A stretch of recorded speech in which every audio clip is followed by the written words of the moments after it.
Expatrié. Nom, adjectif.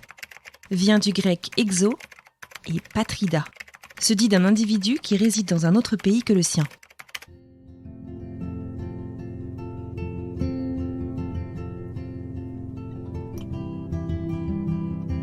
Ça a été compliqué à gérer émotionnellement, de se dire je suis coincée, s'il se passe quoi que ce soit, comment je fais pour y aller, quoi. Ouais. J'avais surtout peur qu'il lui arrive quelque chose, quoi, que ce soit la fin. Forcément, c'est un peu ce qu'on pense depuis. Donc c'est un peu délicat à gérer comme émotion. Bien sûr. J'ai des nouvelles grâce à tous ceux qui sont en France, mon père, ma tante, mes cousines et tout, qui passent régulièrement voir ma mère, qui a des visites, tout ça. Donc j'ai des nouvelles grâce à ça, heureusement.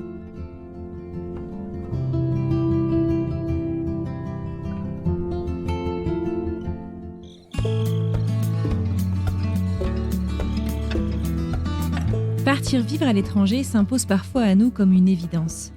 Mais si évidence il y a, partir n'est jamais simple. Choisir, c'est renoncer, dit le dicton. Mais renoncer à quoi ? Myrtille Courtenay est étudiante en fin d'études lorsque sa maman, alors âgée de 60 ans, est diagnostiquée de la maladie d'Alzheimer. À l'époque, cette fille unique vit le début d'une grande histoire d'amour avec Derek, un bel Américain qui est aujourd'hui devenu son mari. Ça, c'était il y a 10 ans. Aujourd'hui, Myrtille vit à Houston, au Texas, avec son mari et ses 2 petites filles. Elle vit loin de sa maman, qu'elle aime pourtant tendrement. Dans cet épisode, Myrtille revient avec beaucoup de recul et de transparence sur les 10 dernières années de sa vie. Comment est-on l'enfant d'un parent malade ? Comment accepter de vivre sa vie, que la vie continue ? Et comment parvient-on à partir ? Elle nous raconte comment elle vit la distance, quand on ne peut plus s'appeler, échanger, s'entendre, se voir, se toucher, se sentir. Impactée par le travel ban, Myrtille n'a pas vu sa maman depuis quelques années. Voici un épisode fort en émotion sur le lien parent-enfant. Vous écoutez French Expat, un podcast de French Morning. Je suis Anne-Fleur Andrely.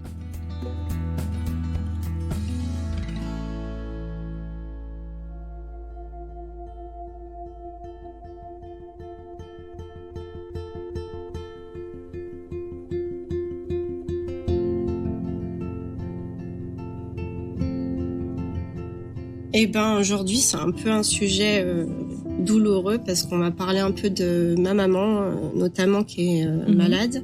Ma mère, c'est un peu celle qui est connue dans ma petite ville parce que elle apprend à conduire à toute la ville un petit peu. Et puis c'est quelqu'un qui est très joyeux, très jovial, très sociable, puis qui fait passer sa vie qui fait passer les autres avant sa vie. Et toujours dans l'entraide, aider les gens, c'est son dada, c'est ma mère et je sais pas. Elle a quel âge aujourd'hui ? Je sais pas. On est en quelle année ? 2021. Elle va avoir 70. Ouais, tu vois, je découvre qu'elle va avoir 70 ans. C'est fou.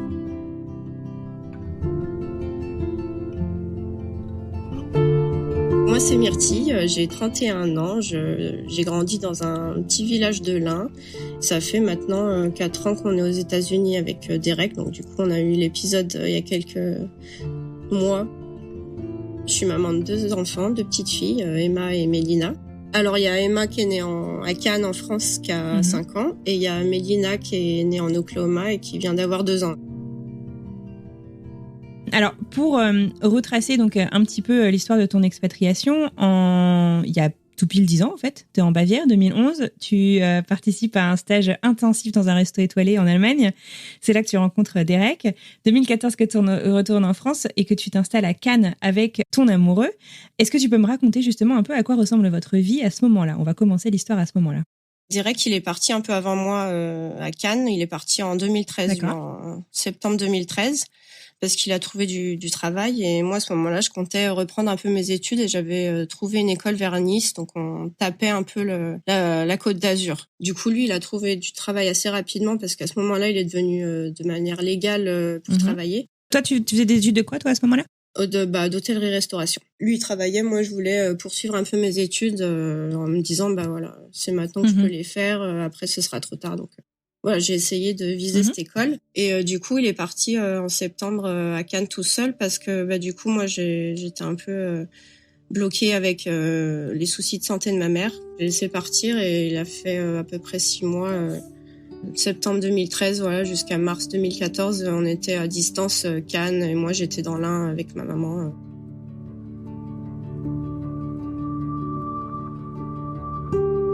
Est-ce que tu veux bien revenir justement sur la découverte de la maladie de ta maman ? Je pense que c'était quand j'avais à peu près 18-19 ans, donc 2008-2009. Où il y a eu un peu les premiers symptômes, donc un peu elle était plus fatiguée que d'habitude, elle avait un peu de mal à gérer ses papiers, ou elle passait trop de temps sur ses papiers alors que d'habitude voilà, elle mettait pas autant de temps à faire tout ça. Des petits signes comme ça, voilà, où elle avait plus trop envie de faire certaines choses et Mais c'était des signes rétrospectivement, tu sais ce que c'est, mais tu savais pas des signes de quoi en fait c'était à l'époque. C'était des petits trucs qui m'interpellaient, mais qui me faisaient pas m'inquiéter non plus, tu vois. À ce moment-là, moi, j'étais au lycée, je passais mon bac, tout ça, et en même temps, je travaillais dans des EHPAD. J'étais allée dans l'hôpital de ma ville, en fait, où ils ont un EHPAD, et j'avais travaillé tout l'été là-bas. Bon, déjà, j'ai bien aimé quand même y travailler et tout, même si j'avais un peu d'appréhension d'y aller, parce que c'était, voilà, l'EHPAD, c'est quand même un monde assez particulier. Et en sortant de là-bas, même si j'ai apprécié l'expérience, je me suis dit, mais jamais de la vie, je mettrai mes parents là-bas s'il leur arrive une maladie ou quelque chose comme ça. Parce que je me rends bien compte que niveau personnel, y a pas assez de monde, ils ont pas assez de moyens, en fait, tout simplement. Ils ont pas le temps de s'occuper de chaque personne. C'est quasiment à la chaîne, quoi.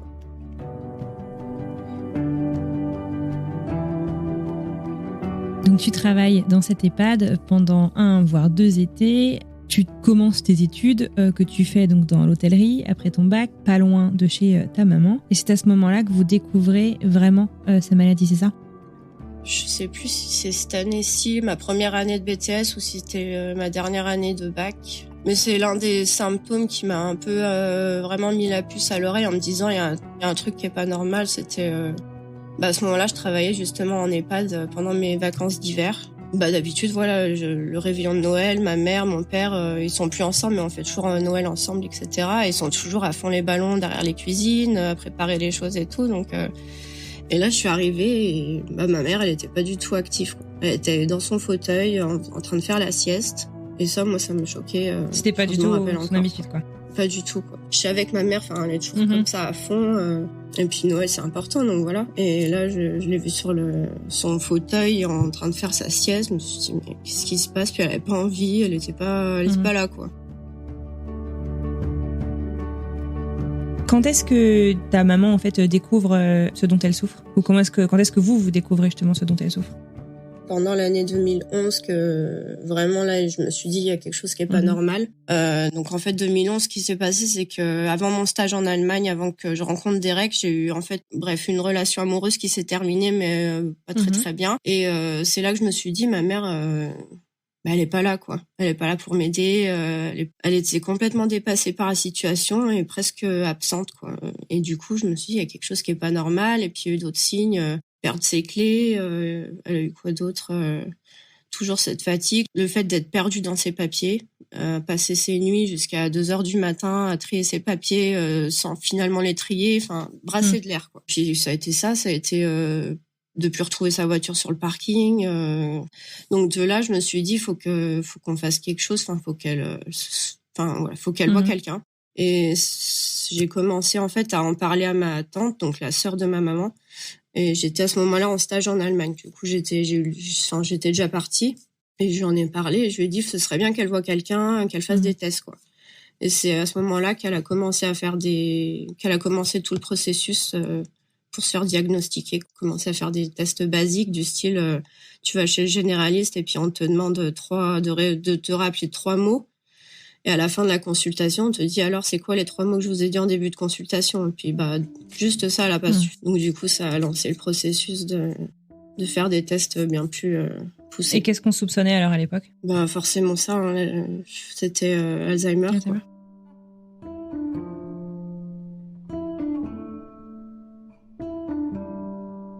Et du coup, quand vous avez eu le diagnostic de cette maladie, Tu étais où? Tu vivais avec elle justement ou t'étais en Allemagne? Ouais, j'étais toujours étudiante. En fait, j'étais toujours étudiante. À ce moment-là, Derek m'avait rejoint quand on a su le diagnostic. Donc c'était en fait un an après, quoi. Un an après le début du processus de faire des tests. Ça a duré un an, le diagnostic? Wow. Ouais, quasiment un an, 2 mois après. Ça a été super long et puis moi de toute façon, il m'a pas fallu un an pour comprendre qu'elle avait ça. Donc, ouais. Tu comprenais ce que ça pouvait impliquer justement sur le futur, Je crois que j'ai pas voulu chercher à comprendre. J'ai pris ça comme c'est venu. En fait, je me suis pas posé des questions sur le futur à ce moment-là et je me suis blindée direct. Dès que, en fait, il y a eu un test qui a été décisif. C'était quand je suis rentrée d'Allemagne, elle a fait un test avec une neuropsychologue. Et là, c'est vraiment le test poussé qu'on te fait. Donc, savoir lire l'heure, faire des dessins, savoir compter. Puis, toutes les questions, elles s'enchaînent et je me dis, waouh, il n'y a pas une bonne réponse, il y a pas tout ça, quoi. Donc là, c'était vraiment, pour moi, c'était sûr et certain qu'elle avait Alzheimer ou apparemment, il y a pas mal de degrés d'Alzheimer, donc voilà, on disait c'est peut-être pas forcément Alzheimer, c'est peut-être une sorte d'aphasie. Donc en gros, elle va perdre la parole, mais elle va se souvenir des choses. Il y a eu plein de petites possibilités, mais pour moi, c'était Alzheimer ou pas. Enfin, dans tous les cas, je sais qu'il y a quelque chose qui est pas normal. D'accord.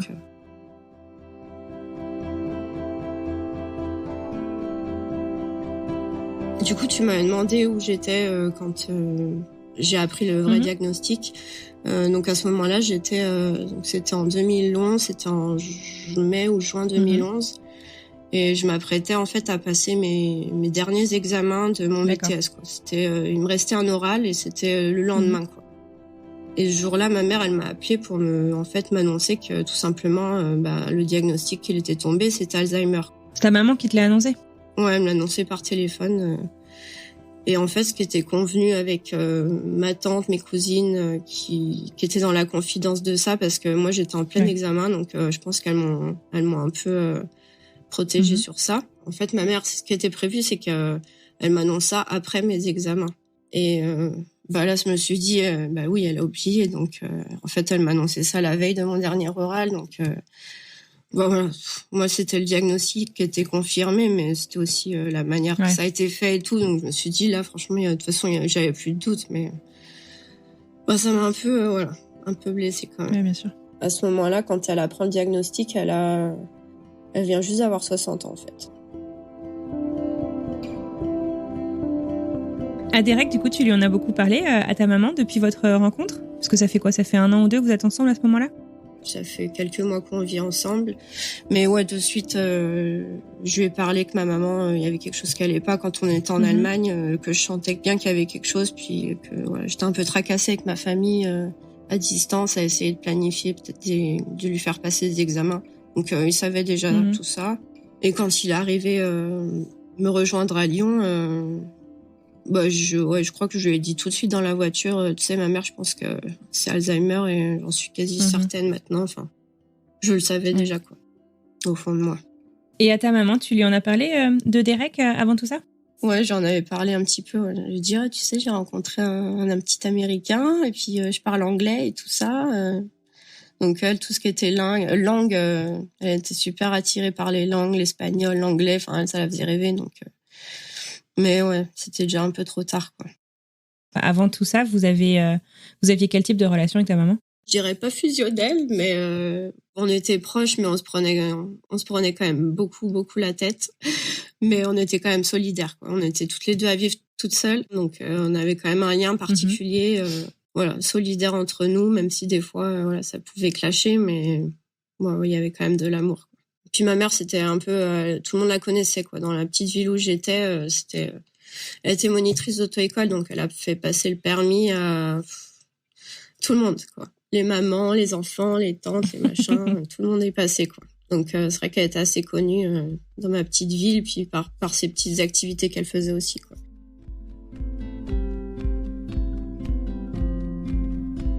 Est-ce que tu te souviens justement de la rencontre entre Derek et ta maman? Est-ce que lui ne parle pas français, si?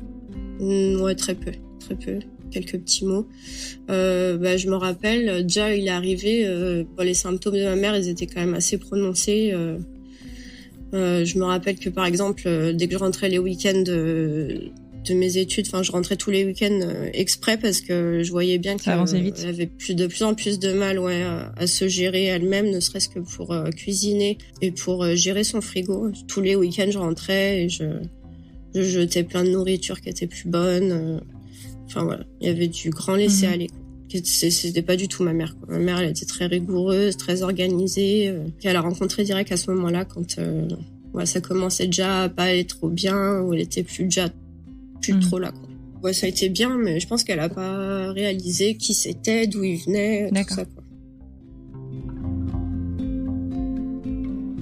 Toi, à ce moment-là, donc tu es en France. Vous partez vivre à Cannes, peu de temps après tout ça. Puis ta maman devient grand-mère, puisque c'est là que Emma a vu le jour. Ouais. Est-ce que elle réalise ? Est-ce que vous réalisez justement que vous avez une petite famille franco-américaine ? Comment ça se passe avec ta maman à ce moment-là ? Malheureusement, j'ai envie de te dire, c'est trop tard, quoi. En fait, quand je tombe enceinte, c'est déjà trop tard. Pour tout te dire, on a un peu rushé la situation d'être parent. Moi, personnellement, j'ai un peu poussé les choses pour que ce soit pas trop tard et puis pour qu'elle puisse avoir ne serait-ce qu'une seconde où elle réalise qu'elle est grand-mère et tout ça, quoi. Et en fait, ça s'est pas du tout passé comme j'avais prévu, quoi. Ça allait beaucoup plus vite que j'aurais imaginé.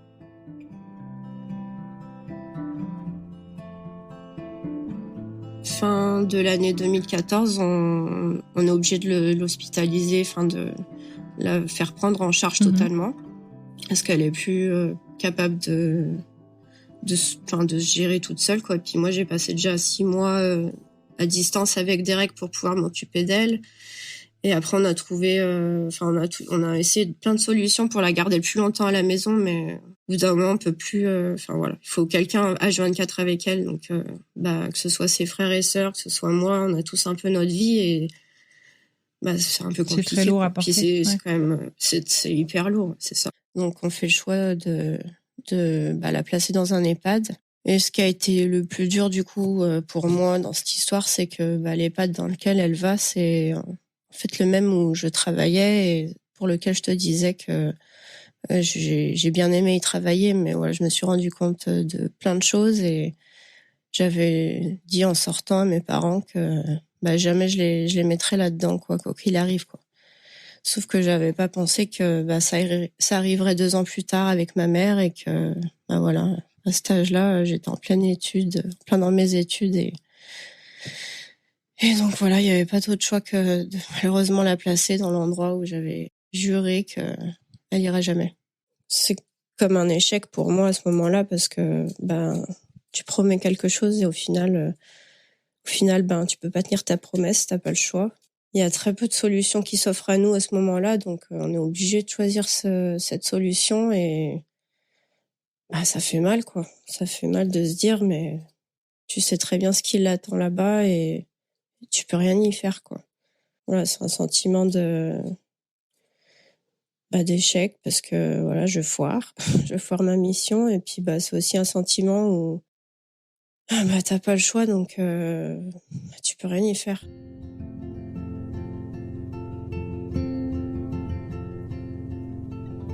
Donc elle y rentre en décembre de l'année 2014. Puis là, un peu tout s'enchaîne. Derek me fait sa demande, tout ça. Donc du coup, je me dis, faut qu'on se dépêche. Je veux à tout prix que ma maman elle puisse connaître ça et tout, qu'elle soit grand-mère, qu'elle voit son petit enfant et tout. Donc elle me fait sa demande et tout. Et donc on va se marier aussi au Texas. Je le raconte dans l'autre épisode. Et en fait, pendant ce mariage, pendant ce mois de février, donc on est en février 2015, 2 mois après l'avoir placé. Donc je viens de me marier en fait et mon père il me dit écoute, je voulais pas te déranger parce que tu viens de te marier machin, mais ta maman ça va pas du tout, quoi. Et il m'a dit en gros dès que tu rentres de ton voyage du Texas, tu viens tout de suite à Belay, donc la ville où elle est, parce que franchement ça va pas du tout. Et du coup là je découvre un peu ce qui s'est passé pendant mon mois d'absence au Texas. Il y a eu une grosse évolution. Je l'ai quittée au mois de décembre, elle dansait, elle chantait, on arrive encore à avoir des conversations, quoi. Et là, je la découvre au mois de mars. C'est un légume. Elle parle plus, elle marche plus. Elle a la tête qui penche sur le côté. Et puis, ouais, c'est chaud, quoi. Je me dis, mais qu'est-ce qui s'est passé? Même si on sait que c'est la faute de personne, est-ce que toi, justement, tu as ce sentiment un peu de culpabilité? Tu te dis, mince, j'ai pas été là, ou comment tu vis tout ça? C'est mal, et puis surtout, je suis en colère parce que je me dis, il y a 3 mois, elle était pas comme ça, c'est pas possible qu'en 3 mois, quand même, ça évolue. Enfin, je vais pas remettre sur le dos des docteurs ce qui s'est passé. Enfin, voilà, je vais pas non plus rentrer dans les détails, mais je pense qu'il y a eu des traitements qui étaient pas du tout appropriés à ma mère. Elle arrivait à l'hôpital, elle avait aucun traitement, quoi. Juste à part son traitement pour Alzheimer, elle était pas sous antidépresseurs, elle avait pas des antidouleurs. Et puis en fait, on l'a bourrée de ça. Ça s'est aggravé en quelques semaines, quoi. Elle est passée d'une petite mamie qui danse et tout à un légume, totalement. Donc voilà, en 3 mois, je me dis que c'est pas... je suis en colère et je trouve pas des réponses un peu à ce qui s'est passé, et puis je me dis ouais, j'étais pas là, quoi.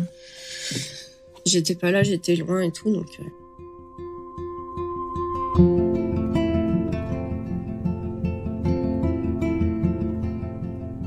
Et donc là, tu découvres pas longtemps après ta grossesse? C'est ça, en fait, je rentre à Cannes et le mois d'après, je vais voir ma mère tout de suite. Et puis le mois d'après, je tombe enceinte. Et du coup, c'est un peu...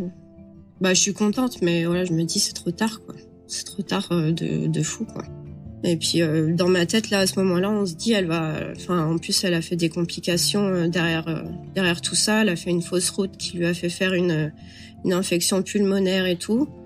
Donc elle était en soins intensifs. On misait pas grand-chose sur la suite, quoi. Pour moi, elle allait partir, quoi. Elle dit, je suis enceinte et tout. Elle va même pas voir ça. Puis dans tous les cas, c'est un légume, donc déçue que j'ai pas eu le temps, quoi. Dans ma tête, je me dis, mais pars maintenant, quoi. Au final, je suis même prête à la laisser partir. D'un côté, je suis déçue parce que je me dis, elle va pas connaître sa petite fille. Mais d'un autre côté, je me dis, pars, et puis je lui glisse dans l'oreille, écoute, ça va, tu peux y aller, quoi. C'est sûr. Trop tard. Je lui glisse ça dans l'oreille, mais du coup, ma mère, c'est une grosse battante, et finalement, elle part pas, elle s'accroche, et puis ça va aller mieux. Elle va même réapprendre à marcher. Elle va recommencer à parler, parce qu'on a arrêté tous les traitements et tout. Et ta petite fille voit le jour, Emma. Et vous, à ce moment-là, vous en êtes où de votre vie? Parce que, en fait, en 2017, vous partez tout court, vers les États-Unis. Comment est-ce que vous vous projetez vis-à-vis du futur à ce moment-là? Vous savez que vous allez peut-être chercher des opportunités à l'étranger? Comment ça se passe? Oui, on a un petit peu des pistes, parce qu'en fait, le patron pour lequel Derek travaille à Cannes, lui, il a pour projet de vendre son resto à un moment donné, le resto de Cannes, pour acheter un restaurant, ouvrir un autre restaurant, mais aux États-Unis. Où, on sait pas, mais c'est son projet, et puis il a pour ambition de faire ça dans les prochaines années, quoi. Donc on est un peu sur les starting blocks en se disant, dès qu'il part, on le suit, quoi. En fait, c'était ça. Vous voulez le suivre. Ouais, voilà, c'était ça. On le suit, peu importe où il va, on le suit, et ça permet à Derek de pouvoir rentrer chez lui et d'avoir déjà un projet professionnel. Donc à ce moment-là, on est un peu, on se dit peut-être qu'on va partir, mais bon, il y a rien de sûr, quoi. Et Emma naît en décembre 2015.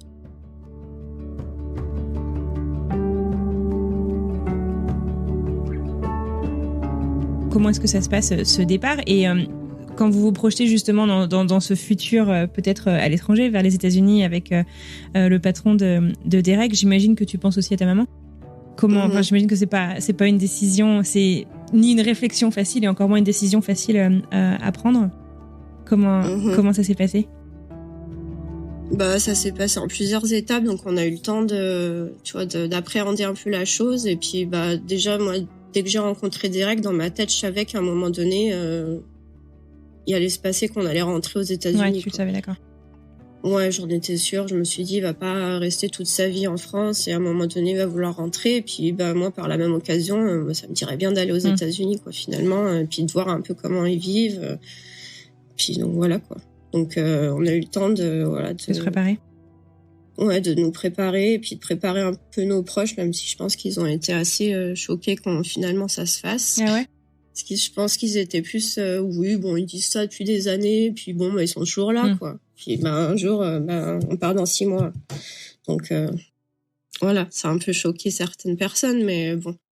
Est-ce que tu as mis des choses en place particulières par rapport à ta relation avec ta maman, justement, au fait de partir loin? Tu as le décalage horaire, tu as la distance, enfin, tu sais tous ces goûts de trucs. Ouais, du coup, entre la naissance d'Emma, où ma mère, elle commençait à aller mieux, et puis notre départ, il y a quand même une évolution aussi dans sa maladie. Ouais. Donc, elle a perdu la parole entre-temps. Enfin, tu vois, elle l'avait retrouvée, mais bon, ça n'a pas duré non plus longtemps. Et puis, voilà, déjà, pour s'appeler, c'est compliqué. D'appeler quelqu'un qui te parle pas, quoi. Et après, elle peut t'entendre, mais... Donc déjà ça... Donc tu savais avant de partir que ce serait pas facile de rester en contact régulier. Ouais, c'était déjà beaucoup diminué au niveau du contact que je pouvais avoir avec elle, quoi, du fait qu'elle parlait plus. Elle entend, elle comprend si tu lui parles? Si, elle avait encore des réactions et puis des contacts avec le regard, tu vois. Donc c'est un peu ce qui restait avec ça, quoi. Le contact, le fait d'entendre des chansons, tu voyais qu'elle se rappelait un petit peu, elle avait la petite mélodie qui venait, mais pour parler c'était déjà compliqué. Donc il y avait déjà un contact qui était un petit peu envolé, quoi. Donc du coup, vous annoncez votre départ 6 mois après. Ton mari, vous êtes mariés, oui, vous êtes mariés en 2015 en Oklahoma. Non, au Texas. Oui, au Texas. Et là, vous partez en Oklahoma, merci. Donc vous partez à 3. Comment se passe du coup le début de cette nouvelle vie? Ça se passe relativement bien. On découvre l'Oklahoma, donc grosse découverte. Je connaissais pas du tout. Entre le moment où on part et le moment où Derek il commence vraiment à travailler, on a quelques mois, donc ça nous fait quelques mois d'immersion gentille, quoi. Puis on a eu le temps de revoir toute sa famille aussi avant de pouvoir aller en Oklahoma. On a fait tout le Texas en revoyant tous ses proches, ils ont pu voir Emma aussi qu'ils connaissaient pas. C'est précieux aussi ça quand on s'expatrie d'avoir une famille qui t'accueille là où tu viens. C'est sûr. Surtout que là, on n'avait pas de maison, rien du tout. Donc, en fait, on a fait notre petit camping chez les uns, chez les autres, tu vois. Donc, on a eu le temps de voir pas mal de gens et puis beaucoup de maisons.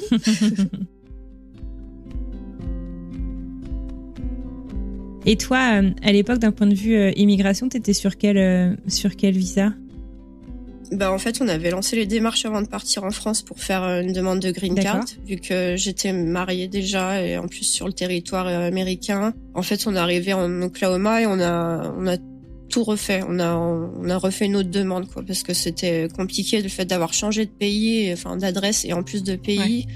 Donc en fait, j'étais sous visa un peu touriste, quoi, au départ, je pense, et après on a fait la demande green card dans la foulée. Et donc du coup, la green card, pendant que tu l'attends, tu ne peux pas sortir du pays? C'est ça. C'est ce que j'avais pas non plus planifié, que ça allait se passer comme ça. C'est que ça a mis presque 2 ans et demi avant que je puisse rentrer entre la green card qui met du temps à venir et le fait que tu puisses pas sortir du territoire. Enfin, tu peux sortir, mais tu peux pas revenir. Après, tu peux pas rentrer. Voilà, où ça te crée des soucis. Et plus ma deuxième grossesse, quoi, qui tombe à ce moment-là, quoi, la toute fin, avant que je reçoive ma green card. Donc, ça fait que il se passe 2 ans et demi sans que je puisse rentrer. Et comment tu as vécu cette distance Comment est-ce que tu as fait justement pour garder le contact avec ta maman à ce moment-là, avec le reste de ta famille? Ça a été compliqué à gérer émotionnellement, de se dire je suis coincée, s'il se passe quoi que ce soit, comment je fais pour y aller, quoi. Ouais. J'avais surtout peur qu'il lui arrive quelque chose, quoi, que ce soit la fin, forcément, c'est un peu ce qu'on pense depuis. Donc c'est un peu délicat à gérer comme émotion. Bien sûr. J'ai des nouvelles grâce à tous ceux qui sont en France, mon père, ma tante, mes cousines et tout, qui passent régulièrement voir ma mère, qui a des visites, tout ça. Donc, j'ai des nouvelles grâce à ça, heureusement. Justement, tes autres proches en France, ils ont compris ton départ? On On t'a soutenu dans ton projet d'expatriation ? Dans la majorité, oui, on m'a soutenue parce que je pense que de toute façon, ils ont bien vu qu'avec Derek, c'était du sérieux, qu'en plus on a eu Emma, donc ils se sont bien dit, c'est logique et qu'Alial, il habite là-bas aussi, enfin, c'est son pays à lui, donc je pense qu'ils ont compris. Hein. Et puis, je pense qu'ils sont aussi contents pour moi que je m'arrête pas et puis que je fasse ma vie aussi, quoi, c'est important. Bien sûr. Si on parlait un petit peu de ta vie aussi, là maintenant, aux États-Unis, tu me dis justement que tu as découvert donc, ta seconde grossesse au moment où tu attendais ta green card aussi, ce qui fait que ça a mis un petit peu de temps et ça a rallongé le délai pendant lequel tu pouvais pas rentrer en France. Et tu m'as dit que tu avais une petite anecdote à partager autour de la découverte et de l'annonce de cette grossesse. Tu peux me raconter ? Ouais, c'était mignon, c'était mignon. Donc ça faisait quelques temps qu'on espérait avoir un deuxième et tout, et j'avais mis dans la confidence une de mes copines d'Oklahoma française et je sais qu'elle est douée pour les photos, donc je lui avais dit écoute, j'ai un petit truc, on aimerait bien avoir un petit deuxième. Mais moi, j'aimerais bien l'annoncer d'une certaine manière à Derek pour quand je le serai enceinte, quoi. L'idée, c'était que en fait, on fasse une séance photo-shooting en famille et qu'avec un tableau, en fait, je lui annonce pendant le shooting, en fait, que j'étais enceinte, quoi. Les semaines passent et tout, et puis j'appelle toujours pas ma copine parce qu'elle fait rien, tu vois. Puis un jour, elle m'écrit, elle me dit alors, ça en est où ? Moi, je suis toujours à fond et tout. Je dis écoute, tu sais pas quoi, j'ai du retard et tout. Alors, écoute, demain ou après-demain, je fais un test et puis peut-être que ça sera bon, tu vois. Au moment où elle m'a écrit, j'étais déjà enceinte et tout. Donc, on a fait ça. Du coup, il a fallu attendre 2 jours avant qu'on puisse tous se rencontrer. Donc, c'est hyper dur de tenir le secret vis-à-vis de lui. T'as pas idée, mon Dieu. Et en plus, j'avais un rendez-vous ce jour-là, enfin le lendemain, juste le jour où je lui ai annoncé, en fait, on avait un rendez-vous médical, genre pour ma green card, justement. C'est le fameux rendez-vous médical. Et là, je me dis, ils vont me trouver que je suis enceinte. Pas possible. Je me suis dit, il va me palper, il va sentir, j'en sais rien. Enfin, il va me trouver quelque chose ou un test urinaire, ça va pas louper. Mais non. Et alors, il a pris ça comment ? Je s'y attendais pas du tout, mais je me suis dit, il va voir le panneau avant qu'on prenne les photos, c'est pas possible. Je lui ai dit, non, mais tu lis pas, t'inquiète pas, c'est ma copine, tu vois, elle écrit des petits mots, elle est un peu graphiste, elle veut juste faire ça sur sa photo, t'inquiète, tu verras après. Je me suis dit, il va pas m'écouter, il va regarder, il va se dire, mais attends, je fais pas une photo avec un truc, je sais même pas ce qui est écrit dessus. Mais non, elle a rien vu, rien du tout. Et jusqu'à ce qu'on lui on lui dévoile le tableau, en pleine photoshoot. C'est grosse surprise et grosse émotion. C'était mignon. Mais c'était marrant. En plus, il y a des gens qui regardaient tout ça de loin et qui se disaient, oh là là, on va lui annoncer qu'il va être papa ou mec. Ils avaient tous compris sauf lui. Ouais, ils avaient tous compris sauf lui. Et du coup, quand ils ont vu que Derek était enfin au courant, il y avait des klaxons de partout. Ouais, félicitations et tout. C'était chou.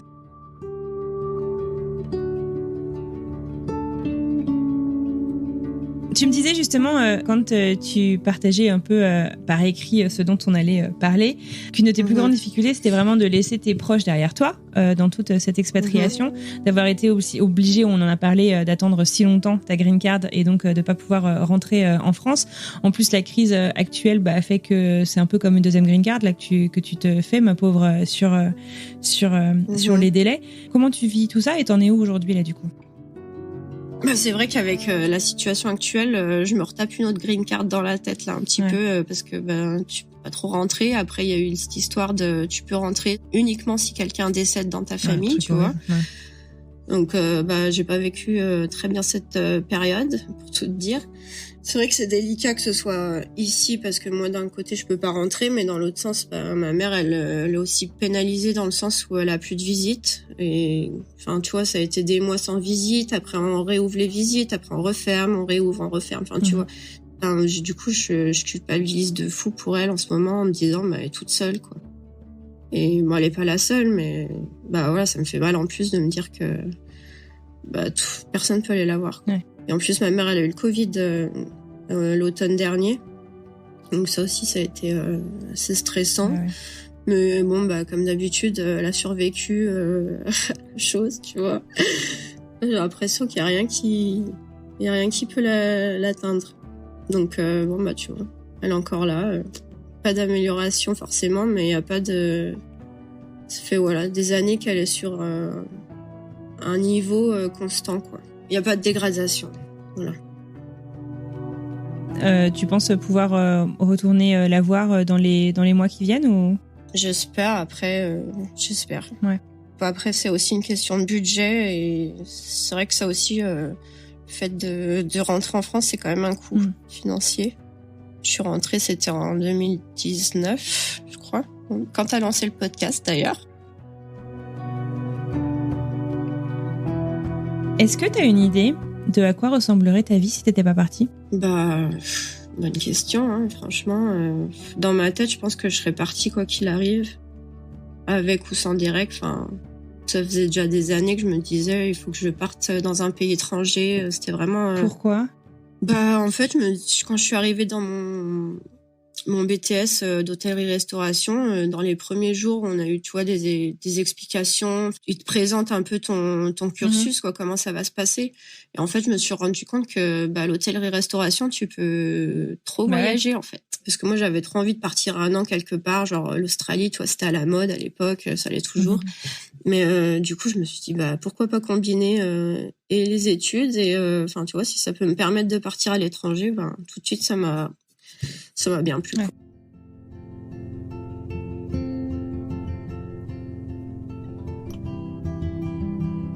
Est-ce qu'il y a un conseil que tu pourrais te donner ou peut-être à d'autres expats, en fait, justement, qui ont soit ce besoin, soit cette opportunité d'aller faire une partie de leur vie ailleurs alors qu'ils ont, je sais pas, un être cher dans leur vie qui va pas pouvoir suivre, qui va pas pouvoir forcément voyager et qui ont du mal justement à franchir le pas ou... Est-ce que tu vois, avec un peu de recul comme ça, tu as des conseils, des choses que tu aurais peut-être aimé entendre que tu pourrais partager ? Je pense que le voyage aussi, c'est une cure pour bien des maux. Je pense que quand ça va pas, partir, c'est presque la meilleure chose à faire. Enfin, ne serait-ce que pour se recentrer sur soi-même, que se connaître aussi. Parce que je pense qu'on en apprend plein sur soi-même quand on part à l'aventure. On n'a pas de but précis non plus, tu vois. Puis découvrir d'autres choses, quoi. Est-ce qu'il y a quelque chose, toi, que tu aurais aimé qu'on te dise quand t'hésitais ? Qu'est-ce qui t'a aidé justement à sauter le pas, en fait, de dire peut-être que je suis jeune, j'ai besoin de me construire, j'ai besoin de me concentrer aussi sur moi, ou enfin je sais pas, comment t'as... Moi déjà, je voulais pas passer à côté de l'amour en fait que je vivais déjà avec Derek, donc déjà ça me maintenait à pas rester ancrée juste autour de ma maman et à faire aussi des choix, quoi. Donc à certains moments, j'ai fait le choix de prendre soin d'elle et de m'occuper d'elle, mais il y a un moment donné où je suis obligée de me penser à ce qui va se passer pour moi le futur et ce que j'ai aussi envie de faire maintenant. Et voilà, c'était aussi plein de possibilités, d'opportunités, donc voilà, il fallait savoir les saisir ou pas. Et puis dans tous les cas, je me suis dit que ma mère, elle aurait pas voulu que je sois là, tu vois, à lui faire sa douche, à lui faire ci, enfin, elle aurait jamais voulu que je fasse ce que j'ai pu faire pour elle. Elle avait un tempérament, elle profitait beaucoup de la vie, ta maman ? Pas assez, je pense. Pas assez, hélas. Mais en fait, ma mère, elle vivait pour les autres, quoi. C'était celle qui s'occupait de tout le monde, qui gérait les problèmes de tout le monde. Du coup, elle s'est un peu oubliée et enfin voilà, elle consacrait sa vie aux autres. Soit ses proches, ses amis, tout ça, sa fille, forcément. Donc voilà, je pense qu'elle voulait que je réalise mes rêves et puis je pense que si elle savait que je suis en train de vivre aux États-Unis, elle serait trop contente, quoi. Elle serait trop fière, forcément, tu vois. J'ai appris l'anglais en plus, alors ça.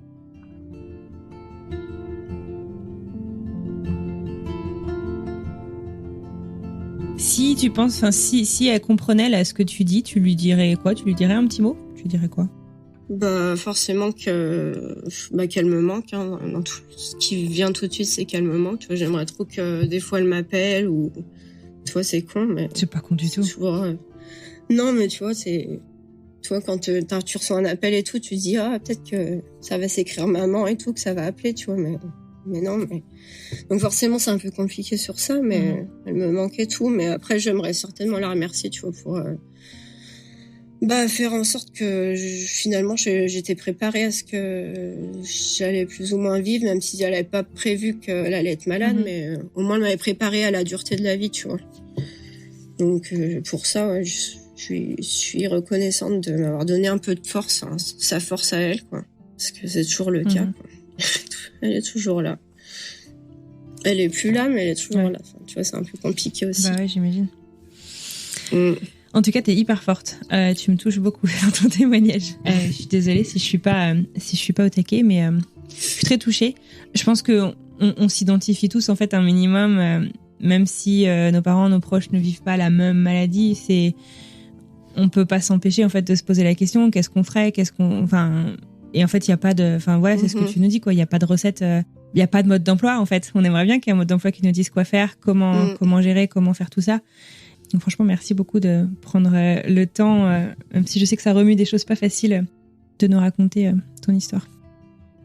Voilà, c'était nécessaire pour moi aussi d'en parler, enfin d'en parler, quoi, parce que c'est vrai que c'est un sujet, moi, j'en parle jamais, quoi. Ouais. Est-ce que tu as pensé à un moment, on sait, en tout cas beaucoup de gens savent que le coût de la santé est horriblement cher et horriblement élevé aux États-Unis, mais est-ce que vous avez imaginé peut-être justement de la rapatrier ici pour être proche de vous ? Ouais, au début, même avant de partir, on avait déjà essayé de chercher si c'était possible, et d'un point de vue matériel et puis aussi financier, on a vite compris que ça pouvait pas le faire. Ouais, c'est ça. Parce que c'est vrai que c'est ça qui me frustre, parce que je me dis, si elle avait été malade un peu comme tous ces malades d'Alzheimer qui ont 80 ans, tu vois, moi j'aurais eu, je sais pas, 40 ans, et j'avais pas 20 ans, quoi. Donc j'avais rien à 20 ans, donc je pouvais pas. C'est frustrant, quoi. À 40 ans, j'aurais eu une vie, une maison, j'aurais pu l'accueillir. Alors que 20 ans, j'avais pas tout ça, quoi. Et puis même quand on est parti, quoi, on a tout vendu, et encore on n'avait pas grand-chose non plus. Tu vois, on est parti avec nos petites valises, donc là c'était compliqué pour nous de. Puis je pense que ma famille, ils auraient pas pu accepter de la laisser partir non plus. Ouais. Quoi.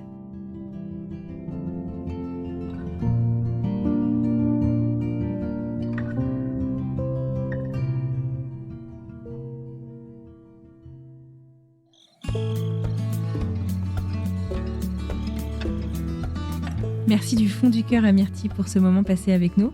J'espère que cet épisode vous aura plu et que l'histoire de Myrtille vous aura aidé, vous aussi, à avancer éventuellement dans vos réflexions. Je tiens à remercier tout particulièrement la communauté de French Expat, car l'histoire de Myrtille vous a déjà été proposée il y a un peu plus d'1 an, et à l'époque vous vous étiez mobilisés pour créer une cagnotte afin que Myrtille puisse rentrer en France, revoir sa maman. Myrtille a été énormément touchée, et maintenant que ses papiers sont en règle, elle n'a qu'une hâte, c'est de le faire ce voyage. Sans véritable transition, je vous propose d'écouter quelques indices à propos de l'épisode de la semaine prochaine. En fait, c'était une ville qui était un peu complètement en 2001, qui était quasiment vide. Il n'y avait plus personne, pas de voiture dans les rues quasiment. Il y avait quelques pick-up Toyota, mais c'était ceux des talibans.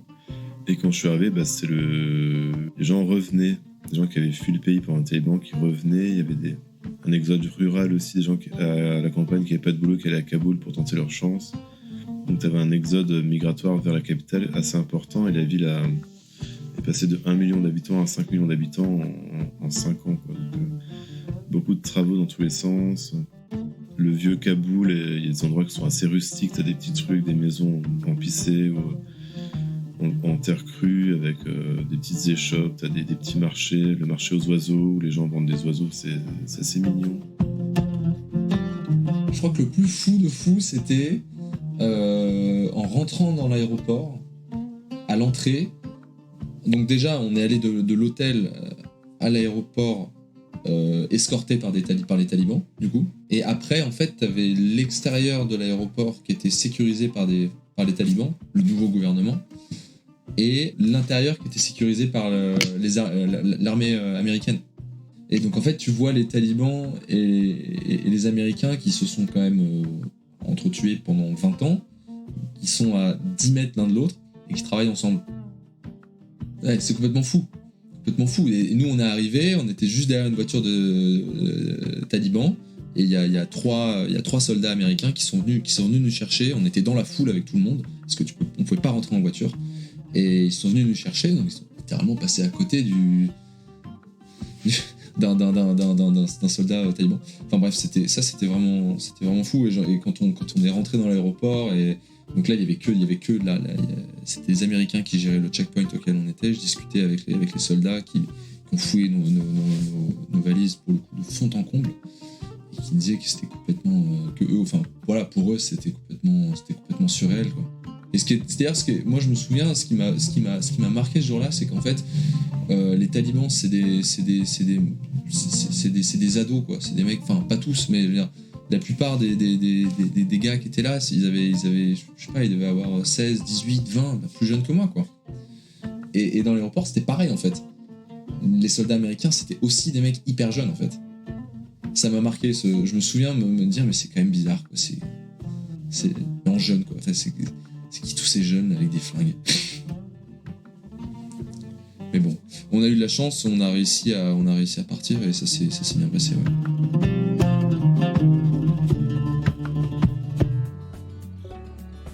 Voilà, c'est tout pour aujourd'hui. Je n'ai qu'une chose à dire, prenez soin de vous et de vos proches, savourez chaque instant. Je vous souhaite une très belle journée et je vous retrouve mardi prochain pour une nouvelle histoire.